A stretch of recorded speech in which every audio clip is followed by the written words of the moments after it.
Hello, and welcome to another Kevster 10 special. In today's video, we're going to be talking about my two favorite artists, Kanye and Eminem. Now, these are my two favorite artists for a lot of reasons.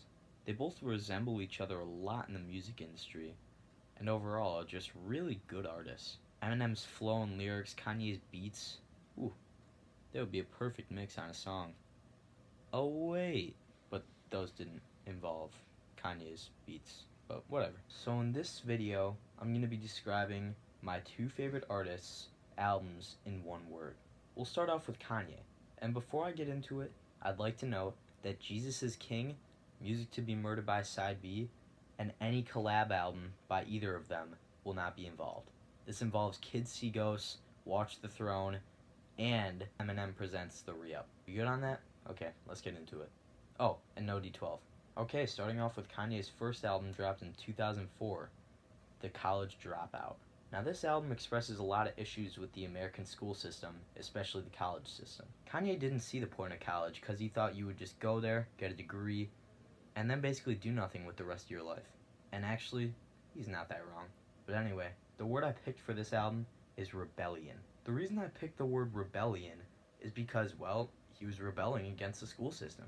He was going against parents and what schools thought were best for children. College. He was trying to show kids that no, you don't need to go to college to be a worthy human being. You don't need to go to college to succeed. Kanye didn't. Or he did, but he dropped out. Shut up. Anyway, that is why I chose the word rebellion for The College Dropout. For late registration, it's a very unclear word, which is why I'm going to provide a description for it, but I chose the word again. Now the reason I chose again is in the album he seems to be back in college with songs like Heard 'Em Say and Late. I also chose again because, well, he's back again. It's his second studio album. Anyway, kind of a short description for that one, but don't worry, you're going to get a long one for this one. His third studio album is argued to be one of the greatest in hip-hop history, Graduation. Now the word I chose for Graduation is pretty self-explanatory if you've heard the album. Perfection. There isn't really a bad song on the album. Drunken Hot Girls may not be liked by many, but I believe it's at least a 6 out of 10 song. And that's, pretty serviceable. The next album we'll cover is 808s and Heartbreak. Now Kanye, aside from Graduation, had a rough 2007. He broke up with his then fiancée Alexis Pfeiffer, and he lost his mom, Donda West, due to complications from surgery. Because of these reasons, the vocals in 808s and Heartbreak just sounded kind of depressed, with the auto-tune and tone he was speaking in showing a very clear sign that he was depressed. So the word I chose for the album is pretty self-explanatory. Depression. Like I just said, the dude lost his mom and his fiancée in the same year. Cut him a break. But now we go on a bit of a higher note with My Beautiful Dark Twisted Fantasy. Many people believe this is Kanye's, quote, magnum opus. And they wouldn't be wrong. It's a great album involving songs like Devil in a New Dress, Runaway, and one of my favorites, Monster. All the Lights is another great song on that album, which I really enjoy and still frequently listen to this day, actually. So for those reasons, I chose the word greatness to describe this album. And like I said, it's kind of explains itself. I mean, Devil in a New Dress, All the Lights, Runaway, and Monster are all songs that you could literally just say that and realize that it's a near perfect album. His next album, not so much.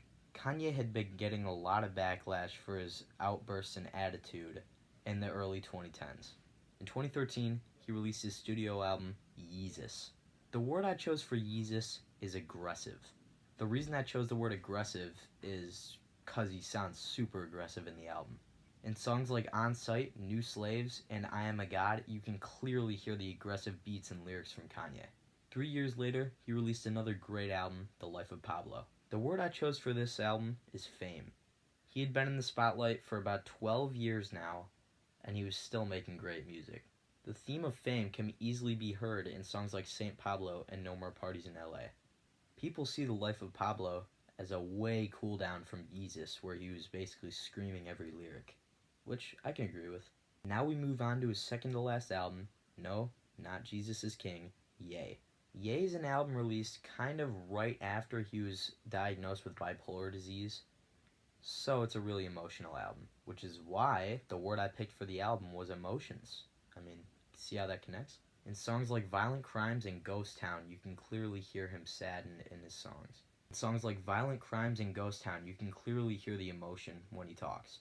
Now we move to the final Kanye album of the video, Donda. Named after his late mother, Kanye was really taking a look back at his career in this album. I chose a very simple word for this album, Kanye. I felt this album was one of the most Kanye out of them all. The reason of that is Kanye's really just being himself and making music he really enjoys making. A lot of the songs, I view at least, are peaceful. Even though the album got mixed reviews, I still think Donda is a pretty good album. At least decent. Alright, moving on from Kanye, we got our next artist, Eminem. We'll start off with his first studio album under Dr. Dre and Aftermath, the Slim Shady LP. Now there was a good third of this album that was definitely recorded when Eminem was very poor with his family in the late 90s, mid 90s. So that's why the word I chose for this album is hunger. The reason I chose this word, I just told you, but I guess I could say it again. Songs like Rock Bottom, If I Had, and Just Don't Give a really highlight his state in the mid to late 90s. Now we move on to the Marshall Mathers LP. Angered by critics' reviews of the Slim Shady LP, calling him too violent and explicit in his songs, he was done. The word I chose for the MMLP was rage, because in most of his songs you can hear that he's very angry. Songs like Kim, Remember Me, Kill You, The Way I Am, and I'm Back, you can clearly hear he's angry about the critics. Except for Kim, he's just angry at Kim again. The next album is The Eminem Show. Released in 2002, this was a real look at Eminem's life, which is why I chose the simple word, life. In songs like Soldier and Say Goodbye to Hollywood, Eminem really expresses his life and how he's feeling about it at the moment. I mean, he just came out of being arrested and being divorced, so you already know that's going to be kind of an album about life. His next album, Encore, received very mixed and not very good reviews, and there's a reason for that. In 2003, his little brother had a friend over, and Eminem had given his little brother a tape of songs to listen to that were going to be on Encore that were taken by the little brother's friend and leaked. That tape contained songs like Bully, Monkey See Monkey Do, Haley's Revenge, and more. Songs that were going to be on Encore that were great songs that were leaked, so he couldn't put them on Encore. Now he put 2 leaked tracks on the bonus track, Encore Deluxe, which were We as Americans and Love You More, which are both very good songs, I'm not gonna lie. But because of the leaked songs, he had to rush and make very bad songs, like Rain Man, Ass Like That, Big Weenie, and My First Single. Okay, Big Weenie's actually pretty good, but the rest are not that good. But we're completely straying away from the point here. The word I chose for this album is curtains.